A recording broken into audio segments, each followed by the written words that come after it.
Hello, everyone. My name is Mark Cooper. I'm the president and CEO of the Saskatchewan Construction Association, and happy to be with you here today and our panel of experts to have a conversation about managing stress and mental health in a time of COVID and all of the various components, not just work-related stress, but all of the life stressors that we're all facing right now. And so very grateful to have the individuals who are joining us here today to shed some insights into their thoughts and experiences and expertise in this area. Okay, so that's my intro. I'd like to turn it over to Collin Pullar, my colleague from the Construction Safety Association, who's joining us to say a few words, and then we'll move on to introducing the panelists. Collin?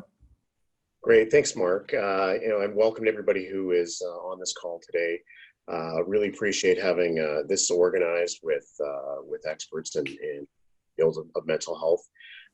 As many of you will know, issues of mental health have been fairly common in construction, as well as other industries, but certainly it's been something that we've all been concerned with for a long time, with people who perhaps work on the road a lot, people who have experienced injuries, and have had challenges through the psychological aspects of recovering from an injury, as well as the financial pressures or some of the other things that can happen when something like that occurs. And then in the day of COVID, the very thing that we are concerned about, people feeling isolated and stepping back in terms of their engagement with others, suddenly we are now being told we've got to isolate. We've got to isolate and separate and be away from each other, which is very much a challenge when it comes to supporting colleagues, ensuring that they are engaged, that they feel supported, that they've got somebody to talk to. And so it becomes a very special challenge in addressing that with your employees, your colleagues, and even with relationships at home, which absolutely have an effect on people's work and their work satisfaction. So with that, I really appreciate the opportunity just to say hello, encourage you to stay engaged. Many of you will know or get to know a number of our advisors, our managers. Loy Gursky and Thomas Archer have been very much engaged with the task force team since its initiation, and will continue to do that. And but reaching out to our advisors if you want support in terms of resources. We've got a range of resources that are primarily available through our website, and our advisors can connect with you either by phone or using Microsoft Teams or Zooms to connect with you and share some of those resources with you as well. But very excited to have a great panel of experts here that have a great expertise in this area. And with that, I'll hand it back to you, Mark. And I do apologize for having to leave early. I do have right just in between appointments here myself. But again, really appreciate the opportunity to say hello. Thanks, Collin. Thank you for joining us. And I do know you have to leave, but you're welcome to stay as long as you can. And thanks so much to the SCSA for helping promoting this out to everybody across our industry. For those who aren't familiar, again, with our practices on these town halls, this is being recorded and will be available on YouTube and through other social media channels, likely by the end of the day today. And Megan has posted in the chat already of the link to SCSA's resources on COVID-19. So I encourage everybody, if you haven't been there, fantastic resources, and they've been a great partner through all of this in doing what they do to help make sure that the industry is safe. So thanks, Collin. Let's hear from our other panelists who are here today. Maybe we'll start with Anna. And if you could tell us a little bit about yourself and who you work with, and give us a little bit of background there, that'd be great. Good morning, everybody. My name is Anna. I'm the Director of the Clinical Services and Interns at CFS, Catholic Family Services of Saskatoon. CFS has been in Saskatoon providing services for almost 80 years. And I've been a part of CFS since 2019. We provide services to families and children. We have counseling services on site. We have walk-in counseling free for anybody. That this is an agreement with the Ministry of Health, and it's happening throughout Saskatchewan with other family services agencies. And we have some programs in the community and the early learning centers as well. With all the COVID-19, all of these services, or most of them, have been transferred to online services. So we continue to be here for everybody as much as we can and adjusting to the new situation. So we have it online and on the phone. And a little bit of my background, I'm originally from Spain. I lived about 10 years in the US, but I got my master's degree and I worked as a supervisor in a mental health clinic, mostly with families and children. And I continue to do the same job here with overseeing the clinical services at CFS Saskatoon and also training intern students that come to do their practicum with us. Thanks, Anna. And we're really grateful to have Anna join us from CFS, and later she'll be talking more about some of the services that are available across the province for people to access through their network. And Anna has already provided some resources that we'll be making available to you throughout this webinar and after the fact as well. So thanks for that. Thanks for joining us. Brita. Hi everyone, my name is Brita Lind. I'm the CEO of Arcas Advertising and Marketing in Regina here. We're a marketing and strategy firm that provides clarity and campaigns and results for clients. I'm on this panel because I'm helpful in communications, crisis communications, those sorts of things. But I also have 3 children who are keeping me on my toes right now, which has come with a great set of learnings and failings. So, and I'm really glad to be with this group today. Thanks, Brita. Yeah, a big part of the reason we're having this conversation today, it was actually driven by a board member of ours that raised it with me, but we're hearing from others too that, I mean, the challenges we're in today, and we'll get into this in a moment, are so much broader than just work stresses that, you know, are certainly unique and significant right now as well. You know, juggling multiple roles and all of the things that individuals as owners and managers of companies are facing, and that all of your people and your families and friends are facing too. So it's really a broad conversation about how we can take care of ourselves and each other that we're going to go through today. Kyle, could we go over to you? Awesome, thanks Mark. Hi everybody, thanks for joining us this afternoon. My name is Kyle Anderson. I'm with Bridges Health based out of Saskatoon. With Bridges here, we assist organizations and communities and individuals with a wide variety of different health and wellness services. So that's everything from physical well-being, injury prevention, return to work planning, but then also on the mental health side of things as well. So different trainings and webinars, online counseling services, as well as our tech resources as well. So my personal background is in mental health counseling. I'm one of the facilitators with Bridges as well, facilitating our different workshops. And so that's led me to be on the task force here. Thanks, Kyle. So today's approach is going to be a little different than some of our town halls. First of all, as always, wide open for questions. So if you have questions, put them in the Q&A field, or you can put them in the chat, but I'd really encourage you to put them through Q&A. We'll take those as they come in.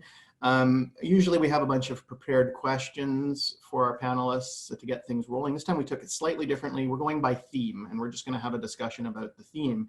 And the first theme that I want to talk about today is actually a phrase that I think I heard Kyle use, which is normal reactions to abnormal times. So Kyle, maybe we'll start with you a little bit to talk a little bit about what you meant by that and what you're seeing and what you're hearing. Sure, absolutely. Thanks, Mark. Well, what we're seeing right now is it doesn't really matter who you're talking to. People are going to be experiencing feelings of high levels of stress, anxiety, maybe grief due to lost, missed events. Maybe you planned a vacation or a wedding or things like that that you're not able to do anymore. Anger, depression due to not being able to connect with people. And sometimes people are thinking, what's wrong with me, right? Why am I feeling this way? This is kind of out of the ordinary, right? But here's the thing, this is an abnormal time, and these are completely justified reactions. There's so much uncertainty, so many things that are out of our control that are going to be having such a significant impact on so many areas of our lives, right? The way we work, the way we interact with everyone, the way we navigate now our relationships with people. So all of these emotions, these reactions that people are having are completely justified. And yeah, like you touched on, it's a normal reaction to an abnormal time. Oops, I was muted. Thanks, Kyle, and I think I appreciate that as a good introduction.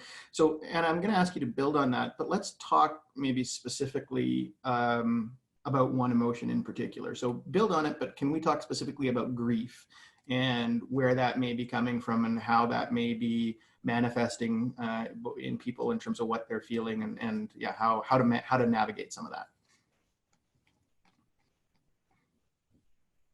Yeah, so some of the grief is coming because there's like a loss of certain roles that we were having as we were like working in an office, and now we are working at home, and all of a sudden our role is very dissipated. I'm thinking many parents working in the house, navigating being a leader while you are a parent, while you are a spouse. And all of a sudden it's not the same, and you have to adjust to it. So there's like a lot of anxiety. There's a lot of anger is one of the emotions that is very, very common. The anger may be directed towards anything, like the situation that you can't control, and it's a huge piece of what is happening right now. No, this sense of lack of control, and ways to cope with it.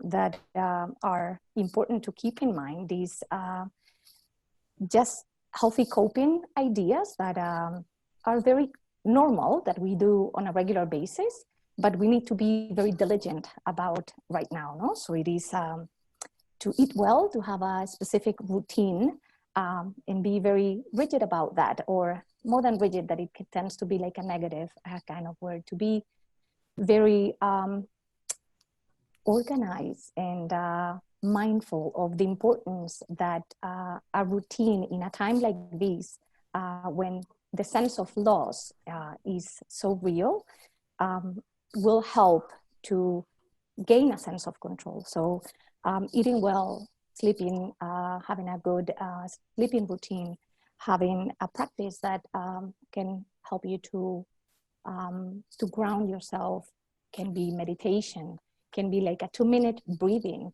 exercise. I know that sometimes the meditation may seem not for everybody, but it is just like to be able to sit down, to have a couple of breaths, and taking and let go of that, some of that anxiety. Some exercise. We are lucky that in the midst of this COVID-19, we are able to leave the house. This is happening throughout the world, and some parts of the world people can't leave their homes. We are able to leave our homes, keeping some distance, obviously, but to be able to do like a walk, to have some exercise, if you want to do some lifting, or some walking in the house and outside of the house, a walk in the nature. Limit upsetting media.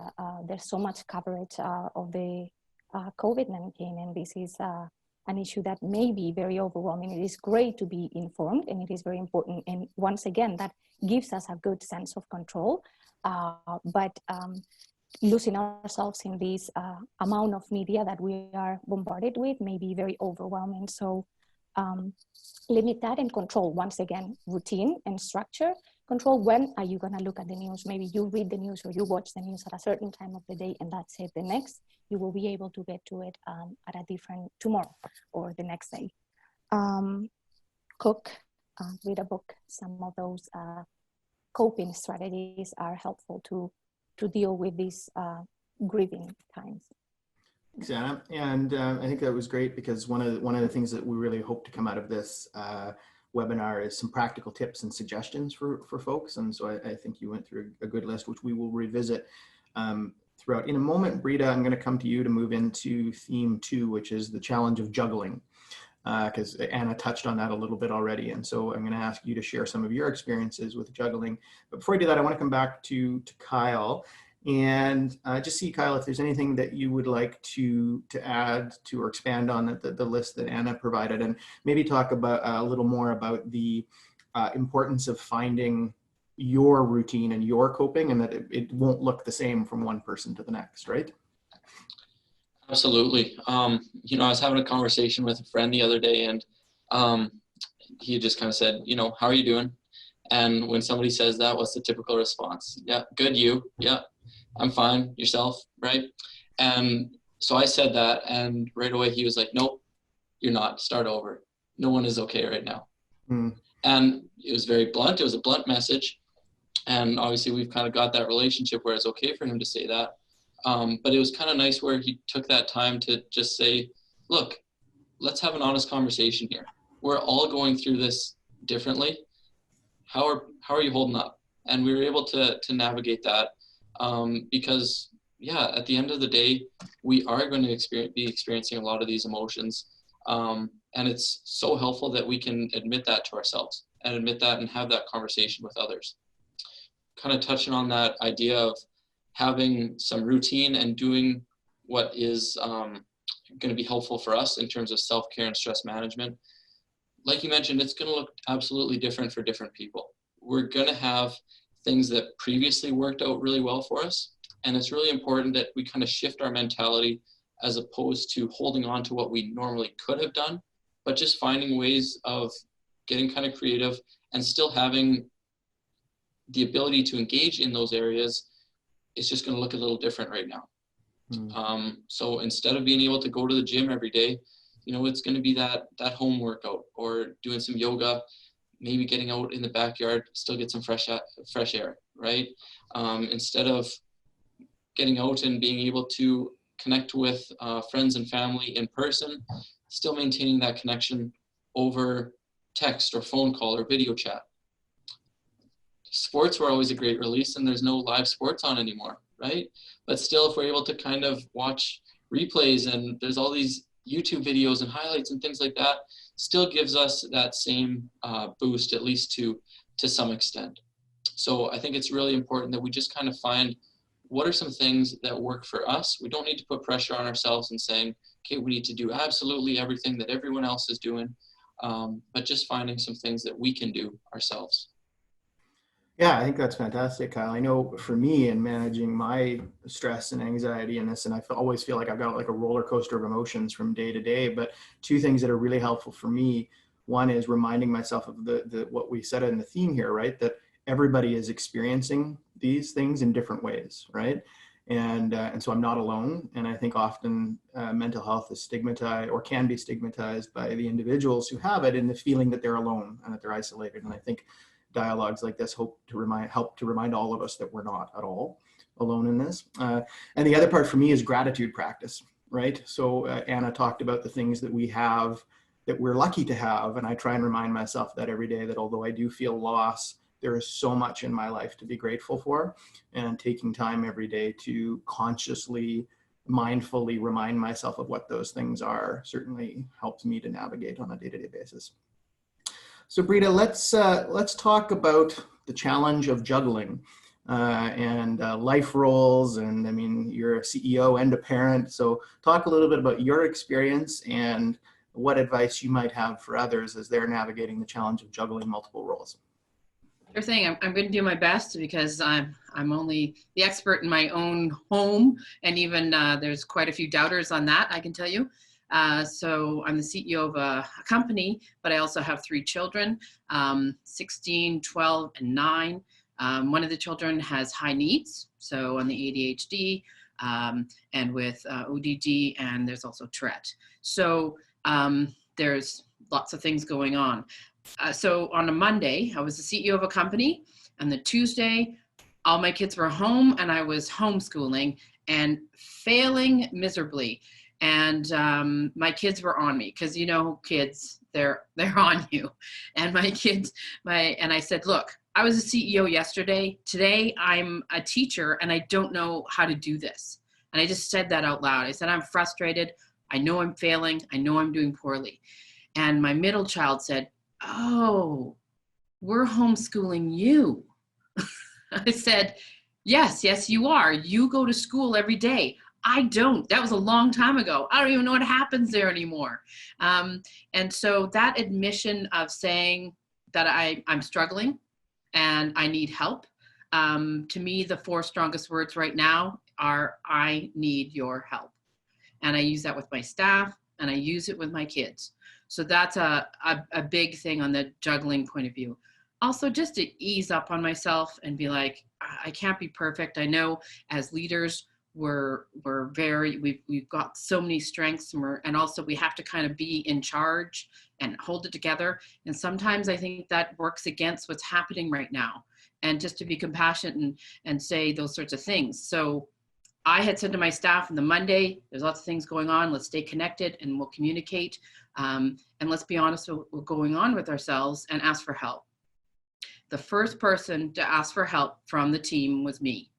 I came to my team and I said, I need your help. I am struggling. I am not handling this well. I am failing at home and I feel like I'm failing at my business. And I said, and so we grouped together and made a little mini plan, and people came and took things off my plate, and it helped me a lot. I did not expect to be the first one to ask for help, honestly. But because I did that, it made it safe for everyone else to do that. So I have had people in my company say, I need help, I'm failing here. And they have admitted that sooner than ever before. And I think that sort of culture of safety is really important, that people can have that. So those are the things I'm doing. The other two things I'm doing is called box breathing. And I learned this from Mark Gasparato. He is a general in the Canadian military. And it's a military technique where you breathe in for 4 seconds, breathe in for 4 seconds, you hold it for 4 seconds, you breathe out for 4 seconds, and then you wait for 4 seconds. And that gets you out of fight, flight, or freeze. So when I'm feeling that stress rising, I'll do 2 rounds of box breathing just to bring it from here down to even here. And if I need to do it again later. The other thing, and it'll be very simple, is I lay my clothing out at night, the night before, and when I get up in the morning, I get dressed. And it's been one of the biggest changes. It's like, what can we control? I can control that. And when I get dressed, all of a sudden, I just feel so much better. And I feel like more in charge of my day. A whole bunch of things happen.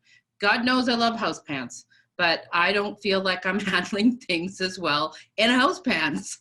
So, and that's me, but it really helped just establish some control over my life. So those are some things that I've done. And I have family meetings and I talk with the kids and I tell them when I am stressed so that they know it's safe to say when they're stressed or when they're having problems. And I manage their expectations. And look, I'm working from home. So here's what my schedule is. You're not going to see me tomorrow morning because I'm going to be working. And here's why I'm working. So those things, I think being honest is just really big. I'm honest with my kids and I'm honest with my staff. Thanks, Brita. And Collin, I don't want to put you on the spot since you're still with us, though. I mean, you're a CEO and you're a dad and juggle a lot of roles at once. I know all the time. Do you want to talk a little bit about how you manage that?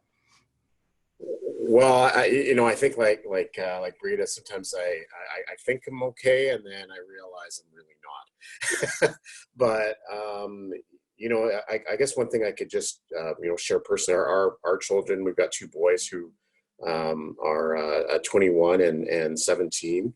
One's in grade 11. The other one has been in university, but had been away for a few months overseas.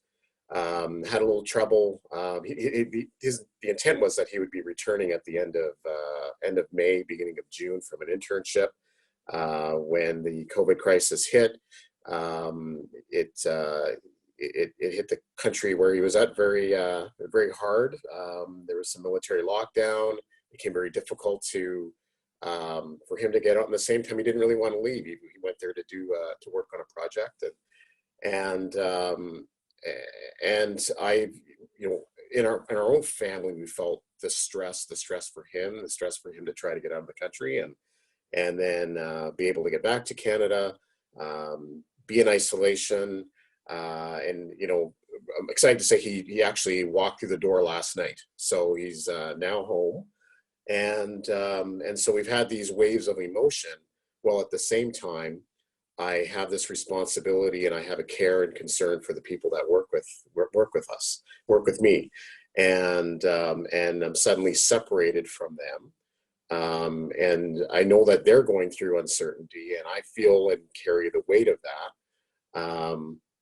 You know, as leaders, and a lot of us who have a leadership role also are involved with a lot of other organizations, volunteer, those kinds of things. And you know, so much of what I find that I have to do and brings me some comfort is really working on giving our folks comfort, giving them confidence, or sharing your confidence with them, while at the same time encouraging them to stay disciplined.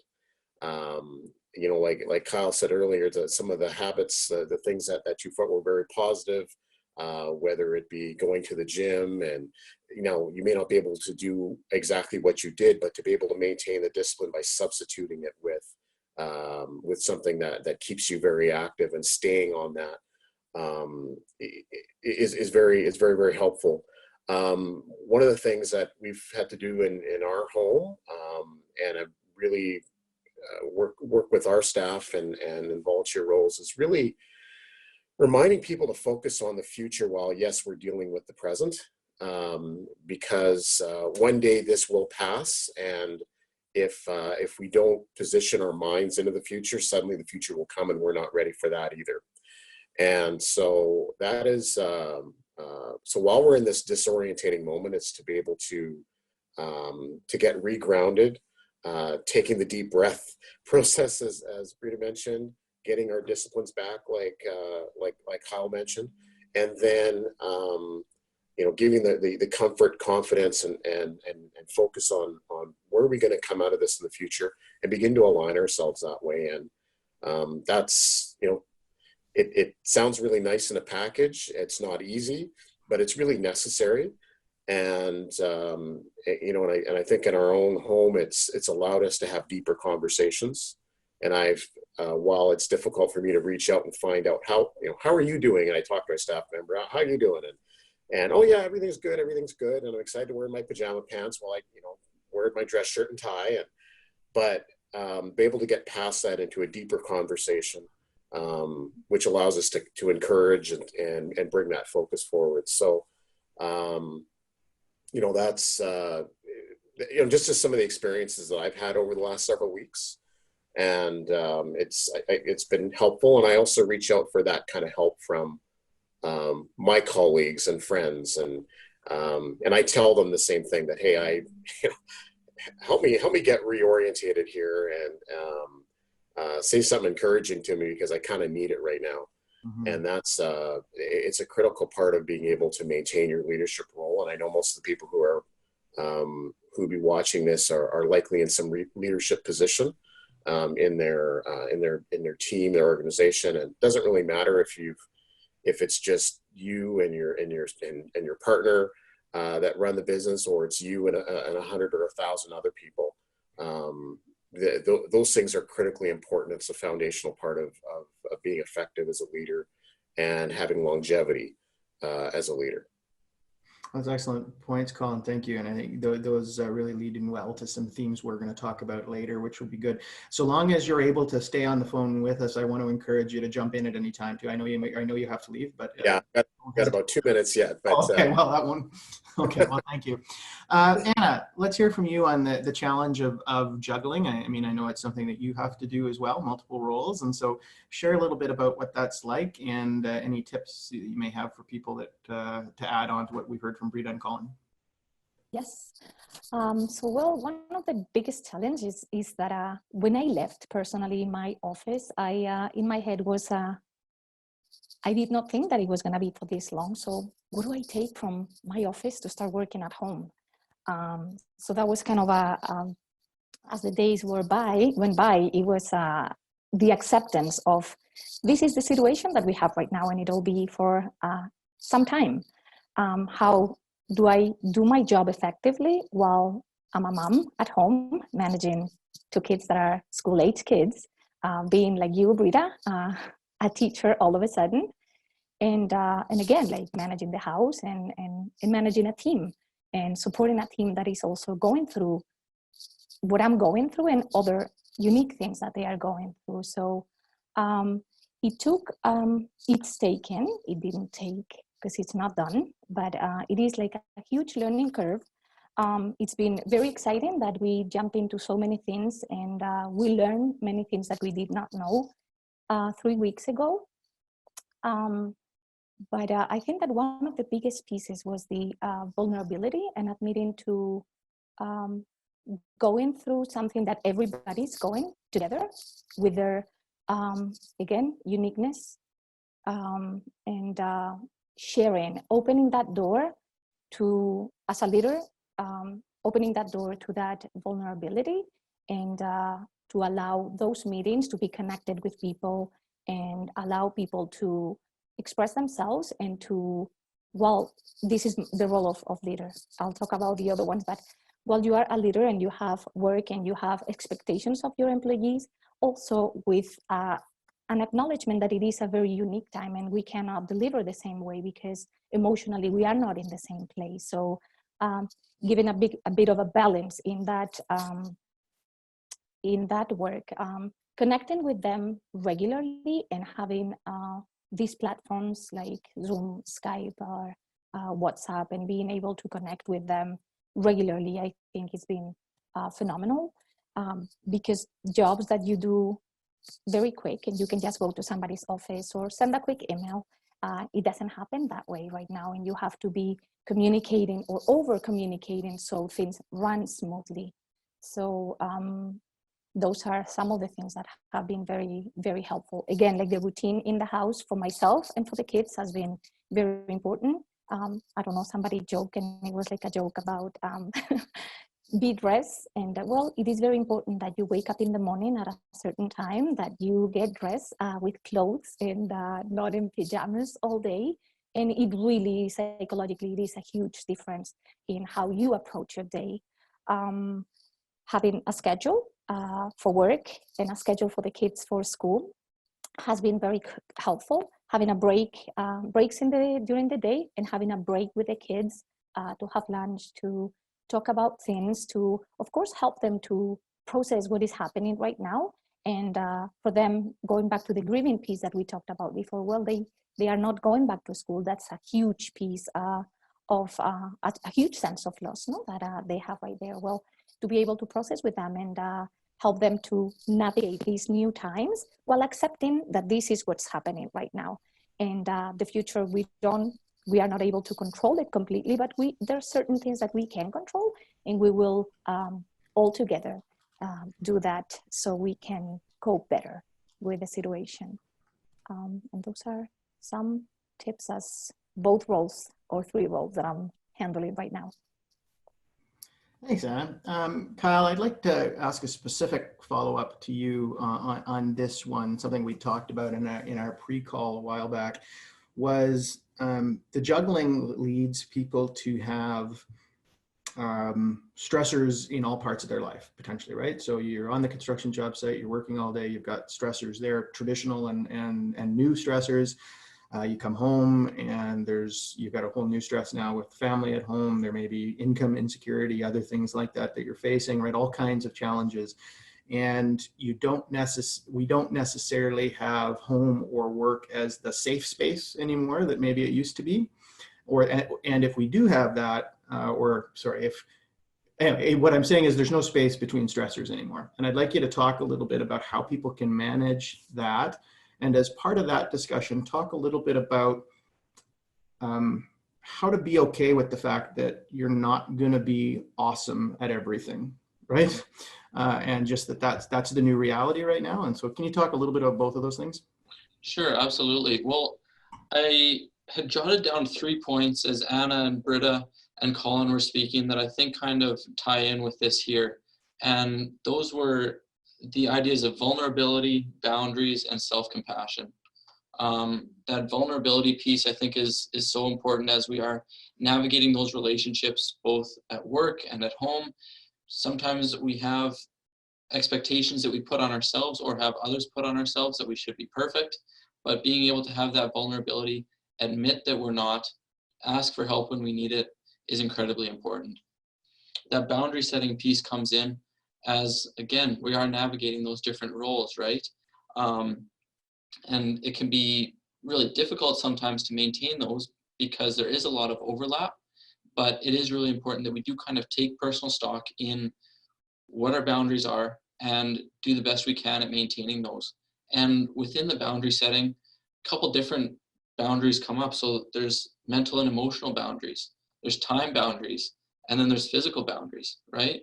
So where are we putting our mental and emotional capacity? And we need to be able to maintain those boundaries. Where are we dedicating all of our time? Okay, now we're switching from work time to family time. And then even those physical boundaries, if our whole family's in the house, if we've got kids, a partner, maybe still having some space where we can kind of take some space for ourselves. That final piece there of that self-compassion, I think kind of ties into what you were mentioning there, Mark, because we are all going through this together. We are not going to be perfect. It is a learning curve, and it's so important that we give ourselves a break. And a couple of tips to kind of keep in mind for that: make sure we're treating ourselves as we would a close family member or a close friend. Let's say a friend came to me and was like, hey, look, Kyle, I'm having a tough time right now. I've got a couple young kids at home. I'm working from home, and it's tough to navigate this. And if I turned around and said to him, okay, you know what? You need to be perfect. You can just figure this out. Like, come on, get your stuff together. Not too supportive, right? But often we have that mentality towards ourselves. So if we can treat ourselves the way we would a loved one, I think that goes a really long way. And then often we are going to have kind of these negative automatic thoughts where we should be perfect, we should be doing better, we should be doing more. But if we can kind of talk back to those thoughts and start to challenge them, that really helps too. So look, nobody is perfect. It's okay that I'm not perfect. Everybody's going to make mistakes. I'm human too. I'm going to make those mistakes. Just kind of gives ourselves a little bit of a break, which I think is so important right now. That's fantastic. Thanks, Kyle. Yeah, and I like how your notes kind of were jiving with what I was going to ask you anyway, so that worked out. That's good. We have a question from Debbie here that actually, and I think I'm going to ask you because I know this would apply to you. I don't know if you saw the question. You did you? Okay, so Debbie was asking, what are you doing at home to safeguard company documents for privacy of client information? And since, I know that'll be particularly applicable to you, so do you want to share a little bit about how you're managing that? Absolutely, yes, that's a great question, and one of the things we thought about. In our case, we try to have most things electronic, but yes, there's some stuff that we do have on paper. At this point, thank goodness we've been able to minimize that. We have it on closed envelopes, and we'll travel to the office to make sure that we are able to drop them off at the office in the double lock cabinet. But while you are at home, if you don't have a double lock cabinet, which many times we don't, I certainly don't, to have it on an envelope, and of course at where you are, and not accessible to anybody else. And as soon as you can, most offices that we are able to go to the office and drop things off, drop those documents off. Thanks, Anna. Kyle or Brita, do you have experiences in terms of how you're managing work files to keep them safe when you're at home? I can weigh in a little bit. We are all our files are in the cloud, double password protected. If I do end up getting a document, which is actually really rare right now, it's scan it and shred it is what is happening there. But any notes too, we have an online project management system that has notebooks online. So a lot of notes that when we're in meetings are getting typed right into that locked in system. So that's how we're managing it. That's us. Same as Anna and Brita for our end here. So really nothing to add there, but just kind of taking all those steps and those precautions necessary. Perfect. Thank you. Thanks for the question, Debbie.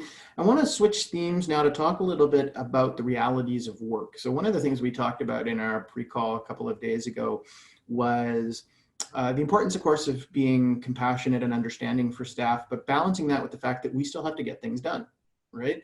And construction is an industry that's still working. Companies have deadlines they're trying to meet, budgets they're trying to meet. And so maintaining productivity and having accountability with each other and your team and continuing to operate safely, while understanding that we're in abnormal times. And so, so how do we balance that, and how do we as leaders make sure that we can get the best from our teams in terms of productivity at a time when none of us are operating at 100%? Who'd like to start with some thoughts on that? We'll hear from everyone, but.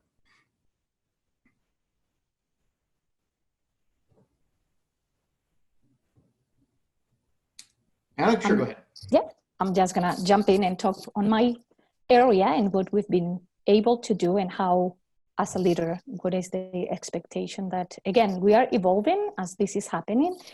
But yeah, the productivity may not be the same, but it is important to have expectations for ourselves as leaders and workers and for our employees, for our staff.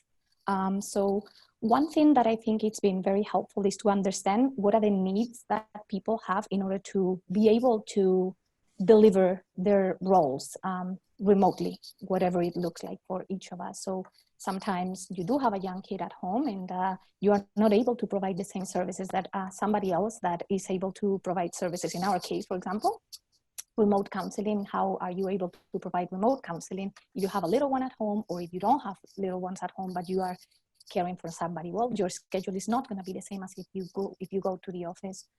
So try to organize, help that worker to organize the day while having expectations that productivity needs to be met, but it won't be the same as obviously as it is in the office.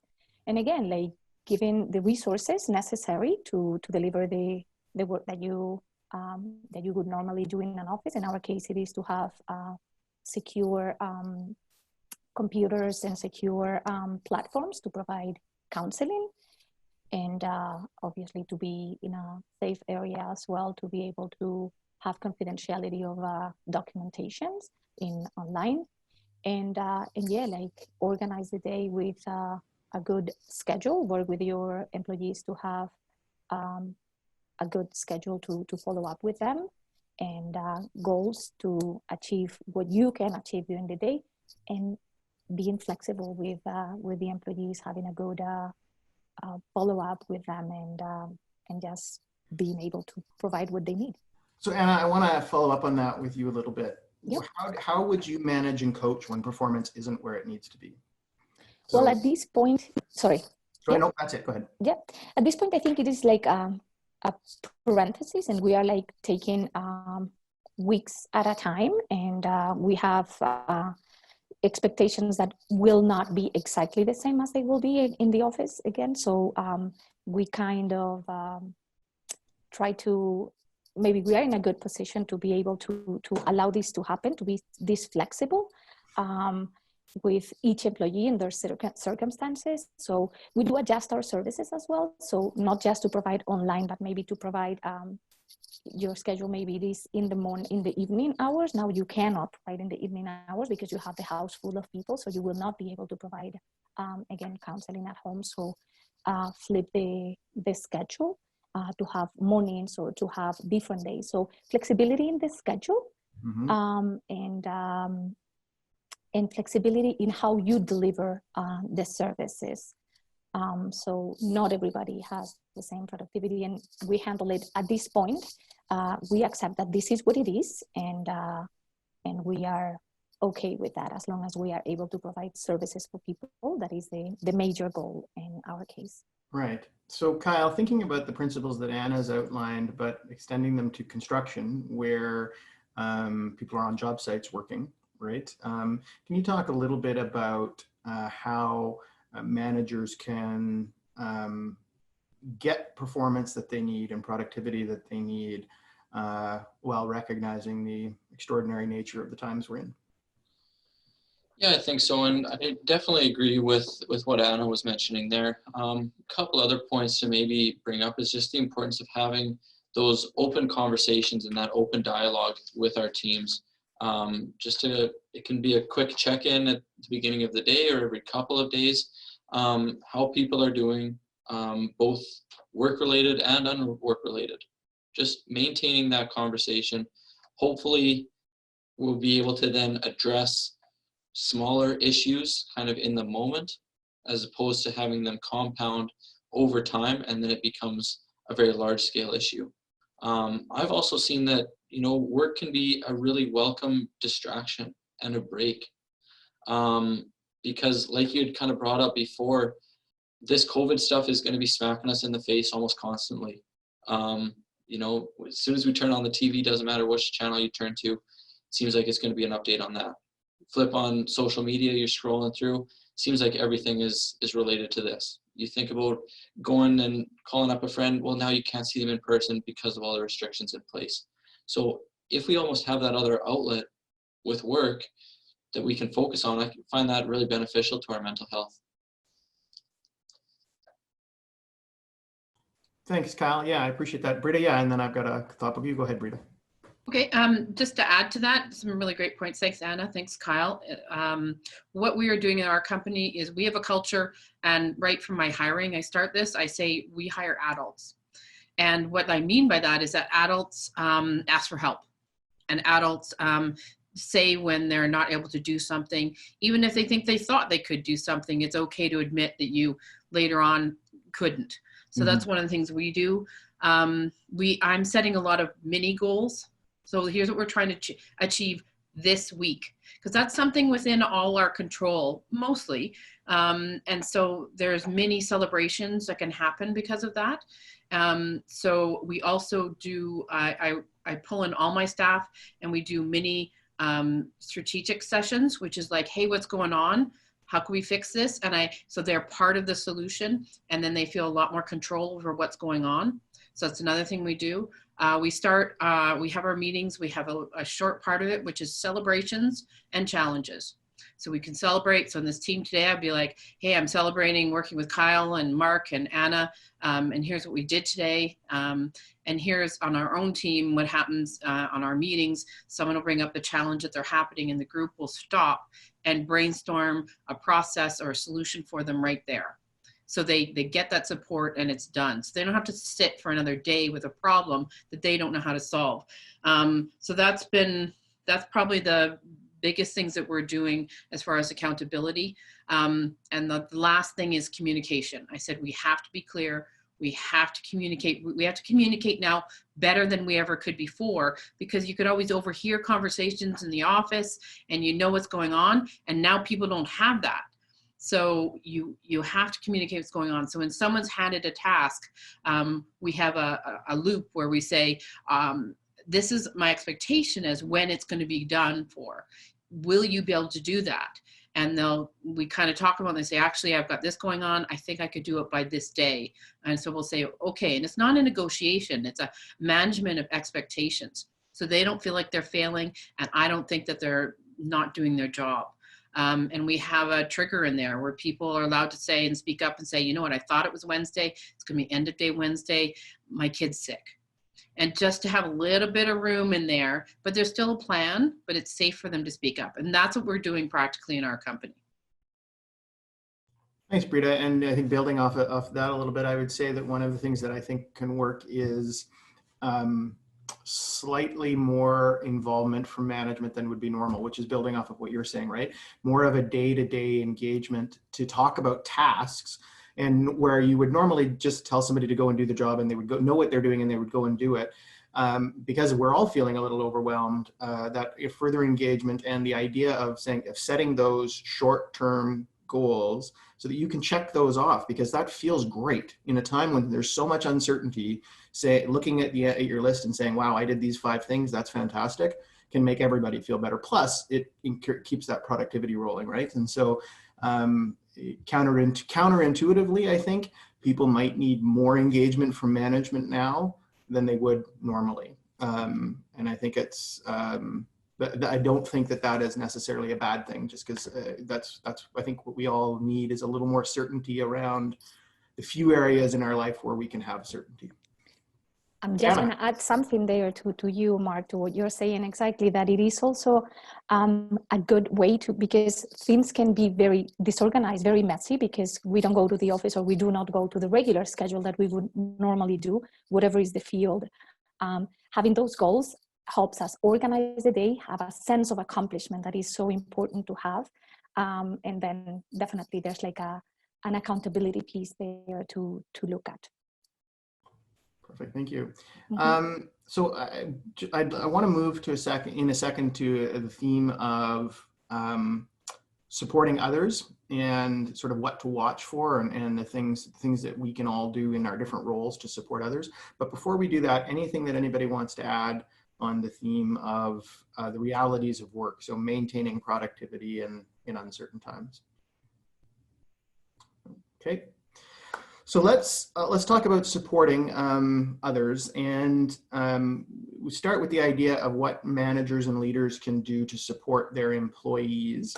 But maybe really begin with, and maybe we'll start with you, Kyle, on this one. The question of things to watch for, warning signs that somebody may need help. Sure. I think this is a really good time to be aware of warning signs, both in others and ourselves. And I think the biggest thing to be aware of is behavior change. We kind of have an understanding of how others act to begin with, how we ourselves act to begin with.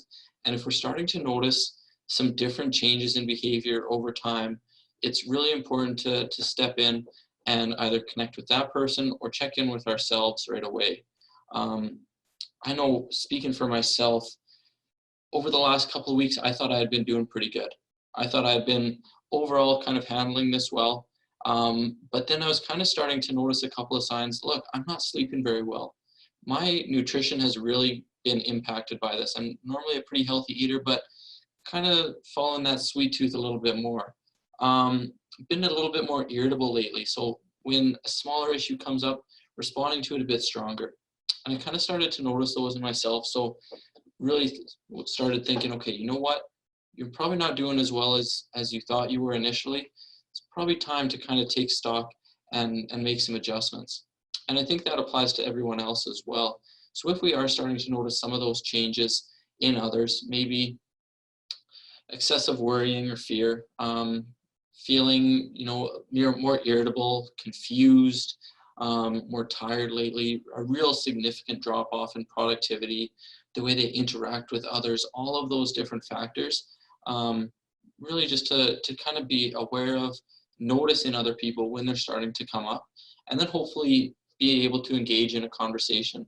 Hey, is everything okay? I've started to notice this. You know what? You can list the things that you noticed, and if you are keeping it fact-based, I think that really helps in navigating those conversations. Then you're not really coming at it in an attacking tone or an accusatory tone. You're just saying, look, I've noticed over the last couple of weeks, you've been not really acting like yourself for these reasons. Is everything okay? Is there anything I can be doing to support you? I gotta remember to unmute myself. Thanks, Kyle. I think that's a great intro to that topic. Brita, do you want to go next and give some of your thoughts in terms of what people can be watching for and how they can support their employees?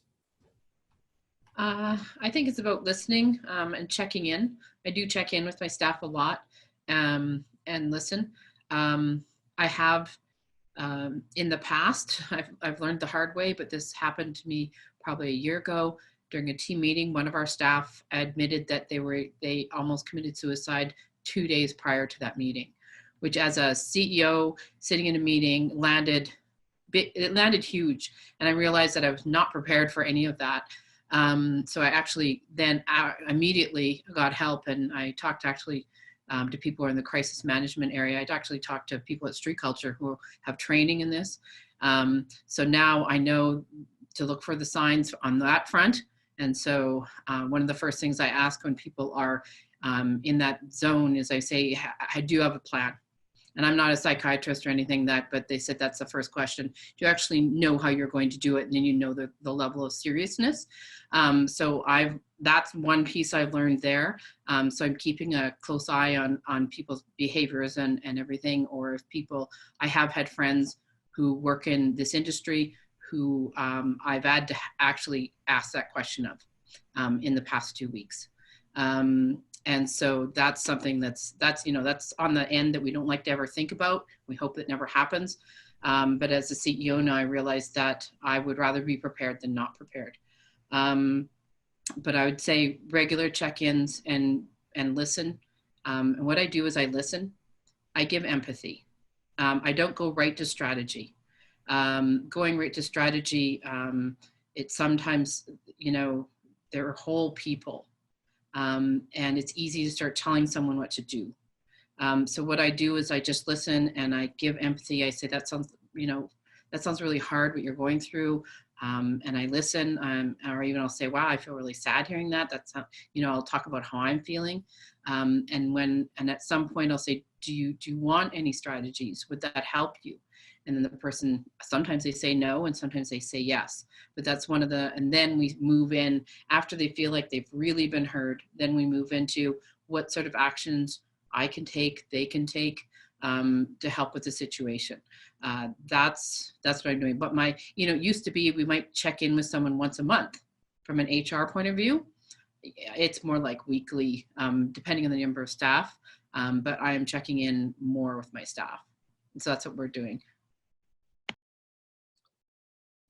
Brita, when you're kind of going through there, I was kind of thinking of this saying, listening with the intent to understand, not with the intent to respond.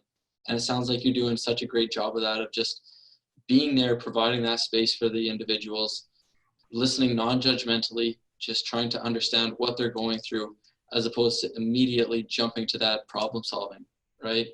And you can definitely offer the gateway of, look, can we try and work through this and explore some solutions together? Is that what you're looking for? But more often than not, people just want to be heard. People want to be understood. And when you're responding with that empathic response, that goes such a long way.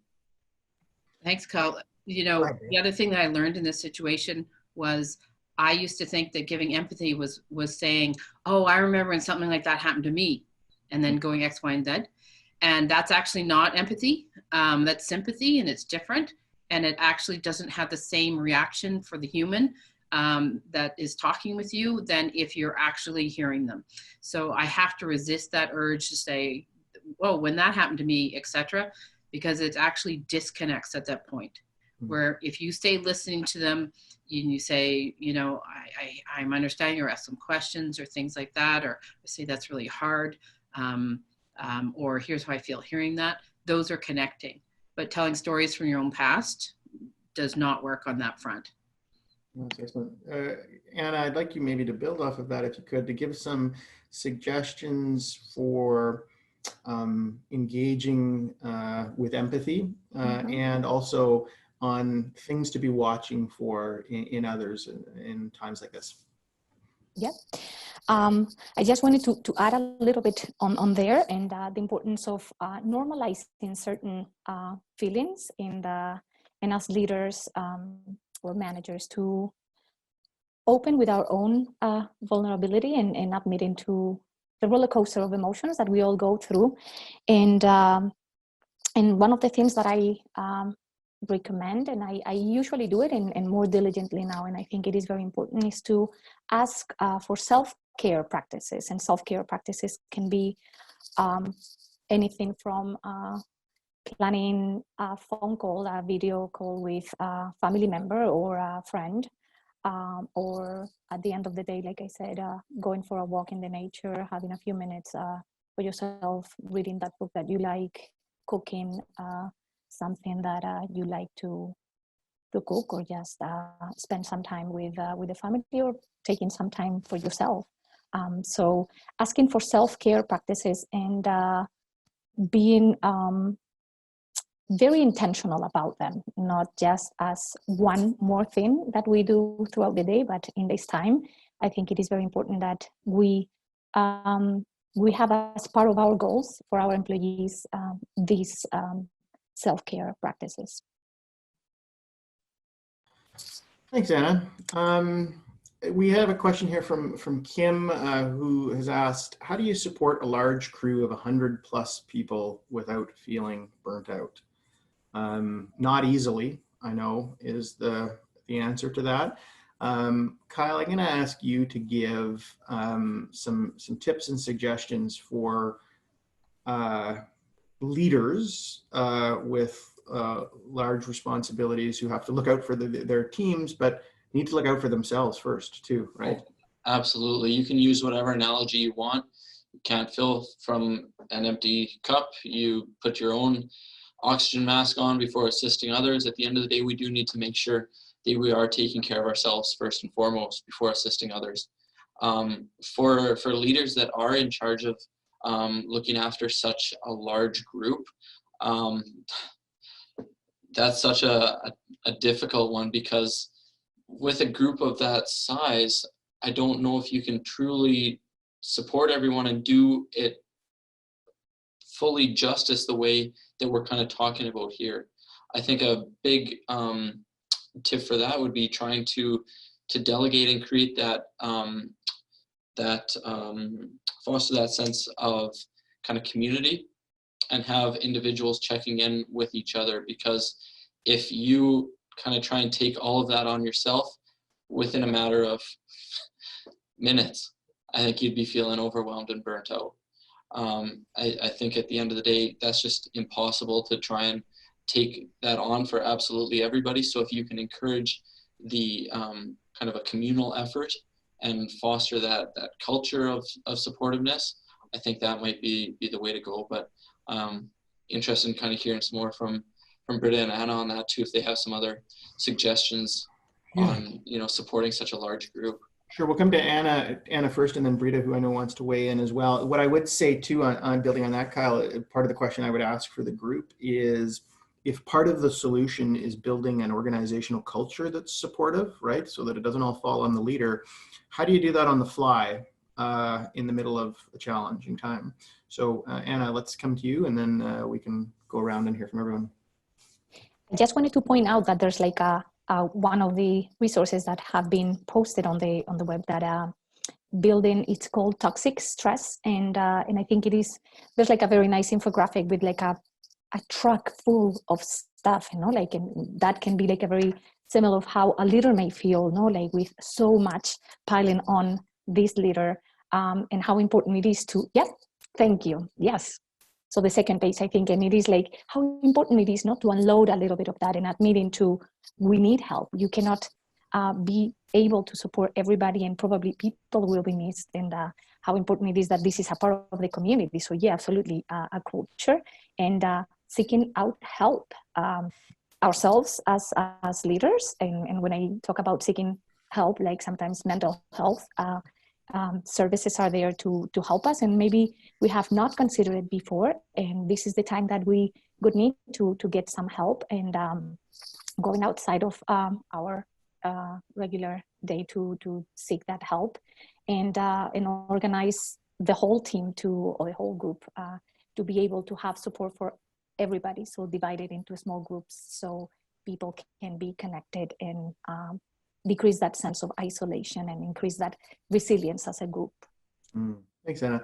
I just want to note, I'm going to come to Brita. I know that Megan has been posting these resources as they've come up in conversation. So thanks, Megan, to that. And she's posted the one that Anna was just talking about. You can find all of those in the chat. They'll also all be available after with the recording for download. But if you want to find them, they are in the chat. Thanks, Megan. Brita. The things I do, this is a great question because I'm running into this. I think I'm on, I have to be careful. I think I'm on day maybe 34. And during that time, I've had 1.5, maybe 2 days off. And so and part of it is, you know, it's like, we don't know what's going to happen. So there's people that need help. So I am taking a walk first thing in the morning, even if it's just 15 minutes. And I do a guided meditation. And I can send the link. It's with Tara Brock. There's a lot of online meditation stuff. You don't have to do anything. You don't have to have a special pillow or chair or yogi or headband or whatever it is. It's very simple, and it helps clear my head out, because as leaders, our heads are always going, and that is not always good for us or our staff. The other thing is I find stories and metaphors work really well. There's a leadership book. It's quite old, but there's a story in it. It's called The Flight of the Buffalo. And it talks about leadership, that we think leadership is like you're out charging ahead. And there you are in the front, and everyone's behind you, and everyone's running, and here we go, and we're amazing. And the author said, that's actually not it.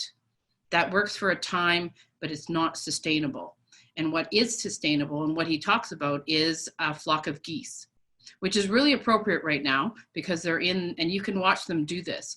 So the reason they form a V is to break the wind for the ones behind them. And so I'll tell my staff this, and you will see sometimes if a bird drops off, one or two other birds will drop off with it to form a smaller V, because that bird is struggling, and they will break the wind for that bird. And so this metaphor is what I use with my staff, and it kind of helps people remember that we're a flock of geese. We're not a herd of buffalo, and it's okay to step back, and just one or two people step back and help that person. And so that's the analogy, that's the metaphor we use in this company. Humans like stories. It's easier for people to remember and to kind of glom on and remember. And it's something that then people can start saying in meetings, but it helps people remember that, and it makes it okay. And if you watch the geese, when you see them, it's when you see one geese, you'll see another goose drop down with it. So that's what we see.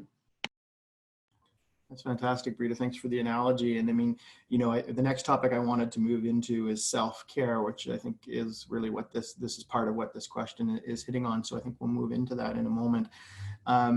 But before we do that, I would like to just see if any of the panelists have any specific suggestions about how to build that culture within an organization during a time like this. It's one thing, okay, if you say over time, I want our organization to become more compassionate and engaging so that I don't have to carry that load as a leader.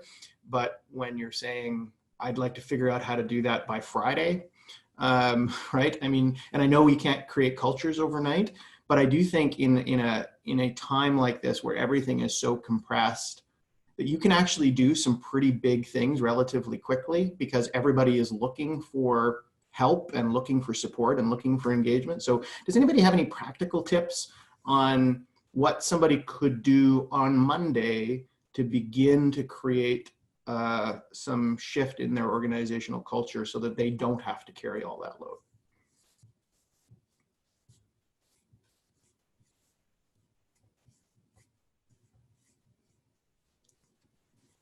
I'm kind of coming back to a couple of things that have already gotten brought up today. So a couple of those were having that open and honest communication. So including the vulnerability piece in that. I think if people are seeing that from the top, it's really going to filter down and say, okay, you know what, if they're doing that, I can do that too. Celebrating those small wins and identifying that success. Acknowledging people goes such a long way for their efforts and their accomplishments. So I think that can really help improve and contribute to that culture as well. Another one that's I just kind of thought of is maybe having, like, I don't know, a check-in buddy or something like that, so that it doesn't fall all onto one person. Just you can kind of still engage in some of those those check-ins and having somebody to talk about what's going on, always keeping that open door. But of course, if employees can be supporting each other, I think that could help as well. Okay. Anything anybody wants to add to that? I am part of a CEO peer-to-peer group, and we're all in different industries. It's part of Tech Canada, actually. So we're actually having weekly calls, and so we share our issues with the group, and that helps me immensely. You could even form your own CEO group really easily, because I'm sure everyone's in this boat, and without judgment, and say, hey, here's what's going on. as other CEOs, they understand. I think that's something that can happen immediately. I also set up a text group with my college roommates who are also VPs and CEOs elsewhere. And we text each other, and we sometimes just that day say, I'm having a bad day. And it's a safe place where I can say, I'm having a bad day. You don't need to call me. You don't need to send any strategies. I just need to say it out loud. And so that's what we're doing for each other. That's us immediately. And then the other pieces that Kyle and Anna have been talking about as far as within your company. I think people are used to having a change and saying, hey, everything's not normal anymore. So we're going to start doing some new things, and we're going to go to small groups, and we want, whatever you implement, people will be open to, because they understand that this is something we all have never gone through. Yeah. In a moment, I want to pivot. We've got about 15 minutes left. In a moment, I want to pivot to the self-care discussion and how healthy ways to deal with everything. But before we do that, I want to talk about the opposite side of that spectrum. And I want to talk specifically about addictions, and I want to talk specifically about violence. There's lots being said that we're seeing a rise in both of those, domestic violence and addiction, as people find unhealthy ways to process the stress and issues that they're facing. So Anna, I'm wondering if you can share a little bit about that and about advice or suggestions you have, and specifically in both cases, what services are available for people. And so if you'd like to comment on addictions and violence and yeah, just a little bit on that. The rise of domestic violence, as we are more enclosed in the houses, and people are living with, sharing four walls with families that not always are the best relationships, or even if they are good, this is a very rigid situation. Things like domestic violence may arise, and also the addictions is another way to cope that can be at risk at this time of life with this uncertainty. We do provide in the walk-in counseling specifically, that is what I would suggest in cases like this, that there's like a phone number that you can call, and we can connect you. You can be connected with a counselor, and from there, there's like AA meetings that we can refer you to. There's also for any other addictions as well, and there's meetings that continue to be happening, so people can continue to feel connected and supported, which is huge, very important for everybody, and especially when you are with addictions. And for domestic violence, the same. From the walk-in counseling, we do have, because we are like a different organizations providing these services, we try in that single session, we try to connect with other services if necessary. And one of the agencies that is providing that service here in Saskatoon, besides us, Catholic Family Services, is also Family Services Saskatoon, which they have services with the Ministry of Justice, and they have a lot of groups for domestic violence. So we can connect pretty quickly with one of those services as well. Thanks, Anna. Kyle? I don't have a ton to add. I think this is kind of more so along Anna's area of expertise. I would be referring to the resources that she listed as well.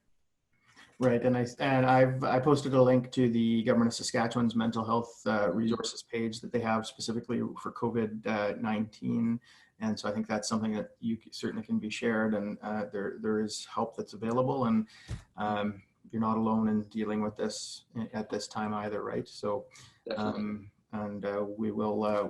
talk a little bit about positive ways of dealing with stress, but I think it's important not to ignore the fact that there's negative ways of dealing with it too, and we are seeing rises in that, which is concerning. Brita. I just have two short things to add, which is that AA meetings, Al-Anon meetings, and Narcotics Anonymous meetings have all gone online through Zoom, and you can be anonymous in the meetings, and the meeting codes are on the pages. We can post those links.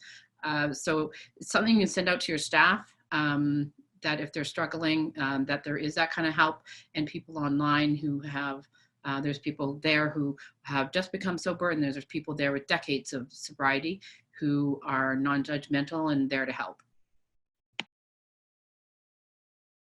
Thanks, Brita. And one thing I would add too, and I think this goes without saying, but it shouldn't go with, we're not going to let it go without saying, is that self-compassion does not extend to accepting violence, right? And so if you're in that situation and you're at risk, or if you know somebody who is, they need to get out of that situation, there is help available, and they're not alone. And so please make sure that everyone understands that. We do have before we move into our last theme on self-care, we do have a question that came in from an anonymous attendee. How should you deal with a manager that thinks that this, and I think by this they mean COVID-19, is not as big of an issue as everyone says? The manager's comments are based on Saskatchewan's numbers being low. So I think the broad question here is, if you're worried about something and somebody else isn't, and that person happens to be your boss, how do you navigate that conversation and make sure that what you're thinking and hearing and feeling is being heard? So it's one thing to make sure that you're listening, but when you feel like the person you're trying to communicate with isn't listening, how do you get that across? And who'd like to start with that? Brita, I'm going to pick on you. Somehow I knew that would happen. Okay, that is a challenge. Because I have someone in my family that has a much different perception of what's going on right now than I have. But when someone is in a position of power, that's a lot different. I'm curious if I'm coming from, like, if I'm an owner and there's a manager, or if this is a person who his asking is to the manager. I'm not sure about that part. But sometimes what I'd be in this, if I was the employee, or I would say, like, we have a differing of opinion of this, and this is, and people can have different opinions, and I'm operating from this opinion, and this is what's important to me, and I would like it if you could support me in the following ways. Saying what you ask for what you need. If I'm an owner and a manager's doing that, what I do with managers is I walk them through the exercise of them understanding the amount of power that they have over the people that they are managing. And it's a recognition of power. So when you have perceptions or judgments, or you have things that you're thinking that way, that you as a manager have more power than that employee, and you need to carry that power in a very careful way. And if you have a different opinion than someone about something that is, that much broader, that power dynamic can make might look like a lack of support for the other person, and might end up in lack of productivity, a lack of disconnect, and a lack of actually managing. So I'm trying to, like, figure out which direction this is, but that would be my approach. But I'm curious about what Kyle and Anna might think. Yeah, Kyle, I'd like to hear from you next on this, if you could. For sure. And again, yeah, difficult situation. I think Brita brought up a number of great points there. I think when you are approaching that situation, a couple of things to keep in mind that I just jotted down here. Your feelings and your health, they're valid. They're important. And I know it can be difficult to navigate that situation based on the power that person has. But remind yourself that, look, I'm important too, and my well-being is important at the end of the day. When you are navigating those conversations, trying to be assertive as opposed to aggressive and attacking, but also opposed to being passive, standing your ground, using I statements. So, look, I am feeling this way, and having maybe some background for it as well. This is why I'm feeling this. And if you can, maybe having a plan in place about it. So this is the suggestion. This is what I'd like to see moving forward. Just a couple of thoughts. Thanks, Kyle. And I want to hear from you on this, and then I'm going to come to you first on our next question. But I just want to share something too that I think is, from my perspective, one of the things that people can keep in mind is this isn't an immediate relief, but times like this separate the companies you want to work for from the companies you don't. And my warning to employers is you better get this right. It's hard, it's challenging, and it's okay to be vulnerable. It's okay to realize and to admit that it's hard, but you better be compassionate, because if you're not, as the economy begins to turn around, and it's going to, we're going to see some significant investments from government on infrastructure soon that's going to accelerate our recovery. People are going to have choices, and they're not going to want to work for you. If you're not there for them now, they're not going to want to work for you, because why would they want to be there for you later? And yeah, at the end of the day, you can't compromise your health and your well-being for an employer, because at the end of the day, it's work, right? It's not life, it's work. We all have to find the right balance and right priority, and it's easy to say that, but it's important to remember that. And so that's all I wanted to say on that. But Anna, do you want to give some thoughts to this in terms of how to have difficult conversations with your managers when they may not be as willing to listen as you'd like? Well, I think it is important to try to decrease the reactivity. So write things down before having that conversation, so you can organize your thoughts and they can come across in a different way. And absolutely be assertive in what are your needs and how can they be met, so you can be listened to. And I think that sometimes it's not bad if the situation can get a little bit strange, to have a third person to help ease things down and communicate in a more objective way, so points can be across more objectively. Thanks, Anna. So in the last 10 minutes or so that we have, I want to talk about building on something that we actually started talking about very at the start and have been talking about throughout, self-care tips. So how do you take care of yourself through all of this this time, and what are some practical tips that you can be doing? Anna, you started talking about that right in your very first answer with some suggestions, but I'd like to invite you to go over some more tips for people, what they can be doing to help manage their self-care. Yeah, I think like we kind of began touching on at the very beginning, a lot of different things that we can be doing to take care of ourselves in this time, but it's going to look different than what we're used to. But at the end of the day, a lot of things stay consistent. Our physical wellness is definitely going to contribute to our mental wellness too. So that involves that physical activity. Again, going to be in different formats. Eating well, sleep hygiene. As we are, maybe working from home and doing some of those things, if we can still try and keep a consistent routine involving, regular bedtimes, regular meal times, things like that, that's definitely going to go a long way. Maintaining that social connection, even if we're physically distancing, we don't want to be socially distancing. We don't want to be isolating from people. So still maintaining that social connection with friends and family in whatever way we can. Taking breaks from the news. It can be really overwhelming and scary and anxiety provoking when all we're doing is just kind of getting constantly bombarded by the news. And it can be really difficult sometimes to navigate the messaging, as we're seeing sometimes people are saying it's going to go on for months, and other times people are saying it's going to end right away. If we can do our best to kind of stay in the present moment, do what is within our control. There's all of these other factors outside of our control that they will take care of themselves. We will get through this at the end of the day. So still maintaining that hopeful outlook, but kind of keeping it day by day, keep staying in the present moment and focusing on what is within our control. Final point I'll bring up is just being able to identify the positive things that are going on.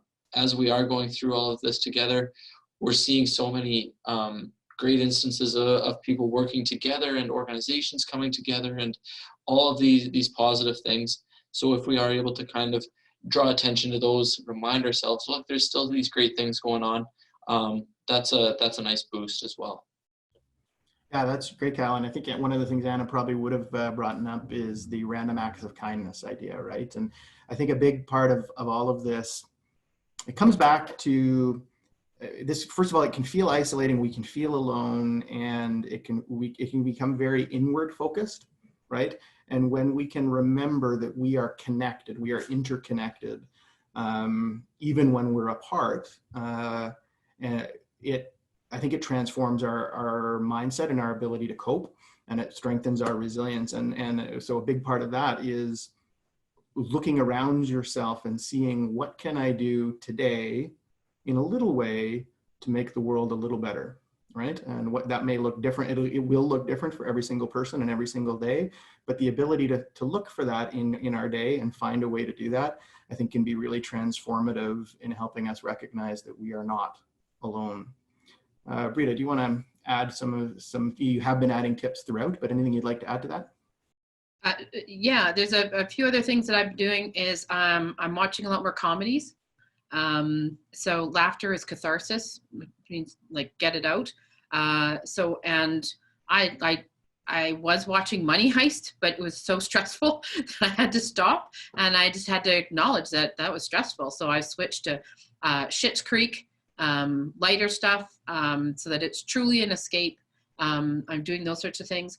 The other thing is I'm asking for the other people in my household, I'm asking for them for hugs, because the human contact that has gone down, and it only just occurred to me in the past 2 days to do this. So I'm asking my children for hugs, and they look a little strange, like, but they give it to me, and it actually becomes a hug for both of us. So it's asking for what I need. And so those are the practical things I'm doing. And then I heard one other person say that they saw that someone had posted positive notes on trees. So all the people that are out for walks. And so that whole thing, to give it away to keep it, is a really positive thing. Yeah, thanks, Brita. And Anna, I think we're glad you joined us. We went ahead and had everybody else answer. We did talk about the random acts of kindness thing, so I don't know if you wanted to expand on that as well. That's, I think, what Brita was talking about there, but I know you were going to share a list, so please feel free to do so. Thank you, and I'm so sorry that it was so abrupt. This is part of working from home and all of a sudden not having internet, so sorry. I don't know where I left it, but meditation, that I think that it is an excellent, there's like some apps out there that they are like fantastic, that you can use some meditation, that you can set them up for a few minutes, that you can set them up for longer. You can have some stories listen to, so you can do it together with other people. There's like some also some mindfulness guided meditations that are done with people throughout the world, that I think is just phenomenal to be connected with people and do a guided meditation. Listening to music, exercise, walk, random act of kindness that you just mentioned, just those are like, I think, beautiful, and it melts everybody's hearts. I think it is a fantastic gesture. Take a bath, for those who like, I think is very calming.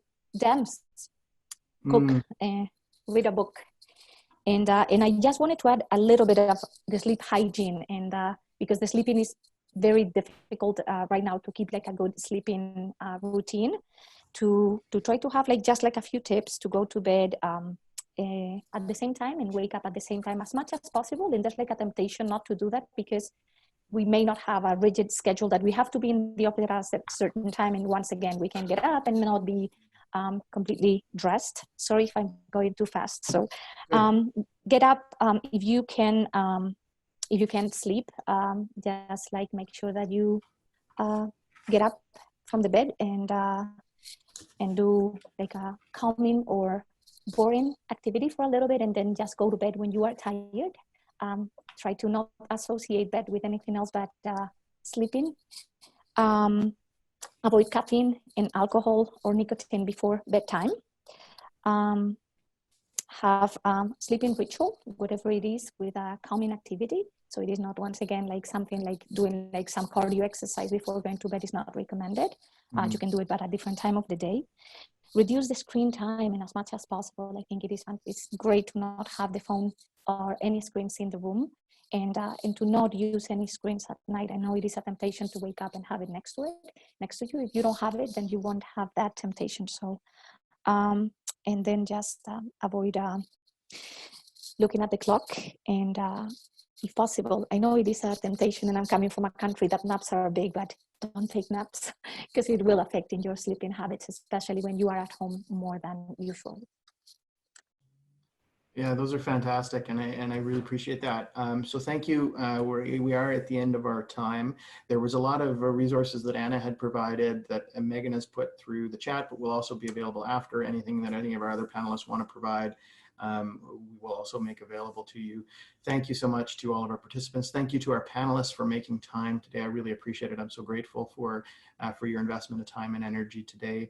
Enjoy the rest of your Friday. Have a great long weekend, or a great weekend, and make sure that you take time away from work, because it's pretty hard for us to do that, but I hope we all will. So take care and stay safe, everyone.